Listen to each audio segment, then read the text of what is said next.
அடுத்து பார்த்தீங்கன்னா, தாத்தா கிட்ட என்ன நடந்துச்சு அப்படின்னு சொல்லிட்டு ஒண்ணு விடாம விஜய் வந்து கேட்டு தெரிஞ்சுக்கிறாரு. கேட்டு தெரிஞ்சுக்கிட்டு தாத்தா வந்து பேசிட்டு இருக்கும்போது பார்த்தீங்கன்னா, இதுக்கப்புறம் உங்களலாம் நம்பி பிரோஜனம் இல்ல. நான் போய் காவேரிய பார்க்க போறேன் அப்படின்னு சொல்லி விஜய் கிளம்புறாரு. உடனே சித்தி, சித்தப்பா எல்லாரும் என்ன யோசிக்கிறாங்கன்னா, வேணாம் விஜய் குழந்தை வந்து நிம்மதியா இருக்கு. நீயும் நிம்மதியா இருக்க. இப்படியே விட்டு காவேரி அப்படின்ற மாரி பேசிட்டு இருக்காங்க.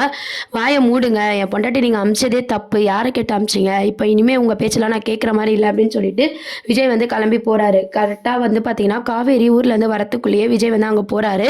அங்க போய் காவேரி வரத வந்து பார்த்துட்டுருக்காரு. பார்த்துட்டு ரொம்பவே சந்தோஷப்படுறாரு. 5 வருஷம் கழிச்சு தான் காவேரிய பார்க்குறோம் அப்படின்ற மாரி ரொம்பவே சந்தோஷமாவும், எமோஷனலாவும் பார்த்துட்டுருக்காரு. காவேரி கிட்ட போய் பேசலாம் அப்படின்னு நினைக்கிறாரு. ஆனா பார்த்தீங்கன்னா, இப்ப போய் பேசினா வந்து தப்பாயிடும். காவேரிக்கு தான் பழசுல ஏதோ ஞாபகம் இல்லையே, கஷ்டப்படுத்தக்கூடாது அப்படின்னு சொல்லிட்டு அப்படியே ஓரமா நிக்கிறாரு. காவேரியோட அம்மாவும் பின்னாடி வராங்க. இதெல்லாம் பார்த்துக்கிட்டு அவங்க அம்மா கிட்ட பேசணும் அப்படின்னு சொல்லி விஜய் வந்து யோசிக்கிறாங்க. அதுக்கப்புறம் அவங்க அம்மா வந்து உள்ள லக்கேஜ் எடுத்துட்டு போகும்போது பார்த்தீங்கன்னா, ஃபர்ஸ்ட்டு காவேரி போயிடுறாங்க. அவங்க அம்மா போம்போது விஜய் போய் நிற்கிறாரு. விஜய பார்த்ததும் அவங்க அம்மாவுக்கு பயங்கர ஷாக்கு. "என்ன தம்பி நீங்க இறந்துட்டீங்கன்னு நினச்சா இப்போ வந்து நிற்கிறீங்க?" அப்படின்ற மாரி கேட்குறாங்க. உடனே விஜய்க்கு அப்பதான் புரிய வருது. "உங்ககிட்டயும் இப்படிலாம் பொய் சொல்லியிருக்காங்களா?" அப்படின்னு சொல்லிட்டு எல்லா விஷயத்தையும் பார்த்தீங்கன்னா, விஜய் வந்து காவேரி அம்மா கிட்ட ஷேர் பண்ணிட்டு இருக்காங்க. காவேரி அம்மாவும் விஜயும் வந்து வீட்டுக்கு வெளிய வந்து ஓரமா நின்னு பேசிட்டு இருக்காங்க. அப்போ பார்த்தீங்கன்னா இத்தன நாள் இல்லாம இப்ப வந்திருக்கீங்களே தம்பி, நீங்க இறந்துட்டீங்கல்ல நாங்க நெனச்சோம். காவேரிக்கு இன்னும் கூட எதுவுமே ஞாபகம் வரல. ஏன் உங்க வீட்ல இப்படிலாம் பண்ணாங்க? இந்த பசுபதி பாருங்க இப்படி பண்ணிட்டான் அப்படின்ற மாரி எல்லா விஷயத்தையும் அவங்க அம்மாவும் சொல்லி அழுதுட்டு இருக்காங்க. விஜயும் பார்த்தீங்கன்னா, தாத்தா சொன்ன எல்லா விஷயத்தையும் சொல்லி மன்னிப்பு கேட்கிறாரு. "இது எல்லாத்துக்கும் காரணம் என் குடும்பம் தான். நான் காவேரி கூட வாழணும் அத்த" அப்படின்ற மாரி சொல்லிட்டு இருக்காங்க. உடனே அவங்க அம்மா பார்த்தீங்கன்னா, "இப்ப காவேரி சொன்னாலும் புரிஞ்சுப்பாளான்னு தெரியலையே தம்பி. பழசெல்லாம் அவளுக்கு எதுவுமே ஞாபகம் இல்ல" அப்படின்ற மாரி 2 பேரும் பேசிட்டு இருக்கும்போது, காவேரி வந்து, "அம்மா எங்கம்மா போனீங்க?" அப்படின்னு சொல்லி கத்துறாங்க. "அம்மா எங்கம்மா?" அப்படின்னு சொல்லிட்டு, உடனே "காவேரி கூப்பிட்றா தம்பி" அப்படின்ற மாரி சொல்றாங்க. "சரி அத்த நீங்க போங்க நம்ம அப்புறமா பேசிக்கலாம். இப்ப காவேரிக்கு எதுவும் தெரிய வேண்டாம்" அப்படின்னு சொல்லிட்டு விஜய் அங்கருந்து கிளம்பிடுறாரு. விஜய் போறத காவேரி வந்து பாத்துடுறாங்க.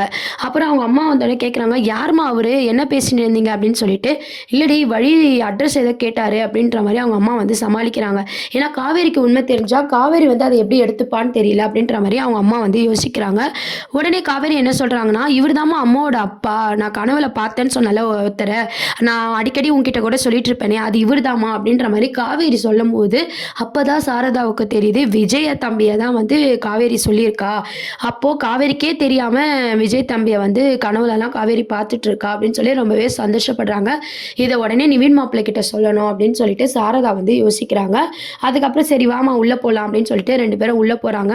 அம்முக்கு எப்படி இருக்கு தெரிஞ்சுக்கலாம் அப்படின்னு சொல்லிட்டு அம்மு அப்பா கால் பண்ணி கேட்கணும்னு சொல்லி விஜய்க்கு காவேரி கால் பண்றாங்க.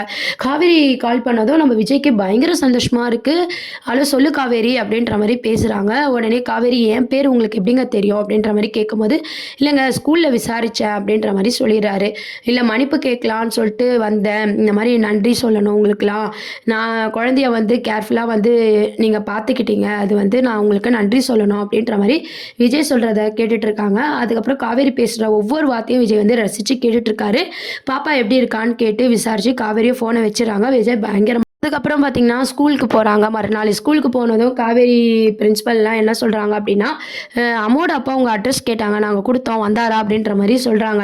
"ஓ! இதுக்காக தான் ஒரு அட்ரஸ் கேட்டு வந்தாங்களோ! அம்மா கிட்ட பேசினாரோ!" அப்படின்ற மாரி யோசிக்கிறாங்க காவேரி.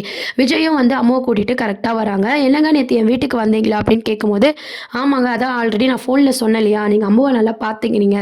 அதனால நன்றி சொல்லலான்னு தான் நான் வந்தேன்" அப்படின்னு சொல்லி விஜய் வந்து சமாளிக்கிறாரு. உடனே காவேரி பார்த்தீங்கன்னா, "அவங்க தான் எங்க அம்மா" அப்படின்ற மாரி எல்லாத்தையும் சொல்றாங்க. "அதுதாங்க என் வீடு" அப்படின்ற மாரி காவேரி சொல்லிட்டு இருக்காங்க. "ஓ! அப்படியாங்க. சாரிங்க நான் கவனிக்கல" அப்படின்ற மாரி விஜயும் சொல்றாரு. அதுக்கப்புறம் வந்து "உங்களுக்கு எதுனா ஞாபகம் இருக்கா?" அப்படின்ற மாரி விஜய் கேட்குறாரு. என் ஞாபகம் இருக்குன்னா எனக்கு புரியலங்க. என்ன எத பத்தி கேட்குறீங்க?" அப்படின்ற மாரி சொல்லும்போது, "அம்மு நீ கிளாஸ்க்கு போ" அப்படின்னு சொல்லி அம்முவ வந்து கிளாஸ்க்கு அனுப்பிறாரு விஜய். "உங்களுக்கு வேற எதனா ஞாபகம் இருக்கா?" நம்ம விஜய் கேட்டுட்டு இருக்கும்போது பெல் அடிக்குது. "ஸ்கூலுக்கு டைம் ஆயிடுச்சுங்க. கிளாஸ்லாம் எடுக்கணும். நான் உள்ள போறேன்" அப்படின்ற மாரி விஜய் கிட்ட வந்து நம்ம காவேரி சொல்லிட்டு கிளம்புறாங்க. இதுக்கப்புறம் பார்த்தீங்கன்னா, நம்ம லேட் பண்ணக்கூடாது. நம்ம காவேரி கிட்ட கொஞ்சம் கொஞ்சமா உண்மைய சொல்லி, காவேரிக்கு பழசெல்லாம் ஞாபகம் வரத்துக்கு ட்ரை பண்ணணும் அப்டின்ற மாரி விஜய் யோசிக்கிறாரு. அதுக்கப்புறம் பார்த்தீங்கன்னா, விஜய் வந்து போன விஷயத்த சாரதா வந்து நிவின் கிட்ட ஷேர் பண்ணும்போது, நிவின், கங்கா எல்லாருக்குமே பயங்கர ஷாக்கிங்கா இருக்கு. "என்னத்த சொல்றீங்க? என்ன ஆச்சு? விஜயோட தாத்தா, பாட்டியும் இவ்ளோ பண்ணியிருக்காங்களா? நான் அதனால தான் வீட கூட காலி பண்ணிட்டாங்களா?" அப்டின்ற மாரி நிவின் கேட்குறாரு. உடனே கங்கா பார்த்தீங்கன்னா, இப்படிப்பட்டவங்க கிட்ட எப்படிம்மா காவேரிய மறுபடியும் நம்ம அனுப்ப முடியும்? அப்படின்ற மாரி கங்கா யோசிக்கிறாங்க. காவேரிக்கு நீ எதுவுமே சொல்லாத. விஜய பத்தி தெரியவே வேண்டாம் இப்பதைக்கு. காவேரிக்கு தெரிஞ்சா உடம்பு வந்து பாதிக்கப்படும். இப்பதான் அவ ஸ்கூலு சந்தோஷமா இருக்கா. அப்படியே இருக்கட்டும் அப்படின்ற மாரி கங்கா சொல்றாங்க. அது எப்படிடி நம்ம சொல்லாம இருக்கிறது? இவ்வளோ தூரம் விஜய் தம்பி வந்துட்டாரு அப்படின்னு சொல்லி சாரதா சொல்றாங்க. நிவின் என்ன சொல்றாருன்னா, கரெக்ட்டான டைம பார்த்து நம்ம எல்லா உண்மையும் காவேரிக்கு சொல்லி எடுத்து புரிய வைக்கலாம். விஜய் எப்படி இருக்காரு? அப்படின்னு சொல்லி நிவினும் ஒரு பக்கம் வந்து விசாரிச்சுட்டு இருக்காங்க. இந்த மாரியான ட்ராக் தான் அடுத்த வாரம் வந்து கொண்டு வராங்க. இப்ப விஜய் என்ன யோசிக்கிறாருன்னா, இதுக்கப்புறம் காவேரி கிட்ட நம்ம பழசெல்லாம் சொல்லி காவேரிக்கு ஞாபகம் வரதுலாம் வாய்ப்பே இல்ல.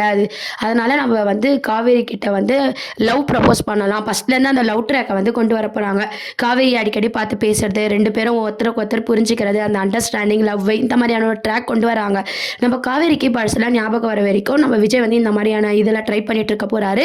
இதுக்கு சித்தி சித்தப்பா எதிர்ப்பு தெரிவிக்க போறாங்க. சாரதாவும் பார்த்தீங்கன்னா தான் பொண்ணு நல்லா இருக்கணும்னு சொல்லி விஜய் மேல கோவப்படுற மாதிரியான சீன்ஸ்லாம் அப்கமிங் ப்ரோமோவா வரப்போகுது. இதெல்லாம் தான் அடுத்த வாரத்துக்கான ட்ராக்கா இருக்கு. இதை பத்தி நீங்க என்ன நினைக்கிறீங்க அப்படின்றத கீழே கமெண்ட் செக்ஷன் சொல்லுங்க. கூடிய சீக்கிரம் நம்ம காவேரிக்கு பழசெல்லாம் ஞாபகம் வந்து விஜய் கூட சேர்ந்து வாழணும். மறக்காம சப்ஸ்கிரைப் பண்ணுங்க. தேங்க்யூ.